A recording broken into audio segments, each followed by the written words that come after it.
আসসালামু আলাইকুম ভিউয়ার্স, কেমন আছেন সবাই? আশা করি সবাই ভালো আছেন। বরাবরের মতো আজকেও হাজির হয়ে গেলাম কবুতরের নতুন আরেকটি ভিডিও নিয়ে।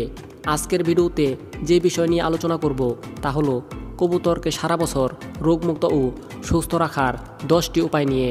তাহলে চলুন আলোচনা শুরু করি। 1. কবুতরকে প্রতি 2 মাস অথবা 3 মাস পর পর কৃমির ঔষধ খাওয়াতে হবে। কৃমির ঔষধ খাওয়ানোর আগে ও পরে লিভার টনিক খাওয়াতে হবে। অতিরিক্ত গরমের সময় কৃমির ঔষধ খাওয়ানো যাবে না। 2.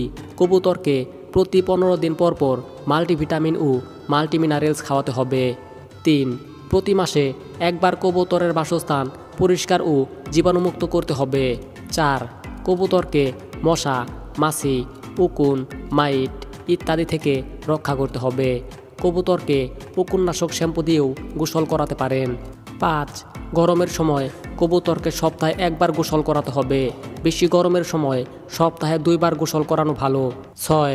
কোনো কবুতর হঠাৎ অসুস্থ হয়ে পড়লে সে কবুতরকে অন্যান্য কবুতর থেকে আলাদা করে ফেলতে হবে এবং রোগ নির্ণয় করে চিকিৎসা করাতে হবে। 7.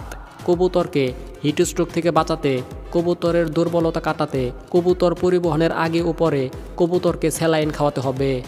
8. কোনো কবুতর আঘাত পেয়ে ক্ষত হলে সেখানে অ্যান্টিসেপটিক মলম অথবা হলুদের পেস্ট সেখানে দিতে হবে। এতে তাড়াতাড়ি ক্ষত শুকিয়ে যাবে ও সংক্রমিত হতে পারবে না। 9.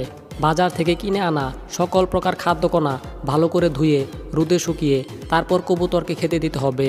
10. কবুতর মেটিং করার পর থেকে ডিম দেওয়ার পূর্ব পর্যন্ত কবুতরকে ক্যালসিয়াম কোর্স করাতে হবে। আজকের ভিডিওতে যে 10টি কাজের কথা বলা হলো সেগুলো যদি আপনি নিয়মিত করেন তাহলে আপনার কবুতর সারা বছর 100% রোগমুক্ত ও সুস্থ থাকবে। আজকে এই পর্যন্তই। সবাই ভালো থাকুন, সুস্থ থাকুন। আল্লাহ হাফেজ।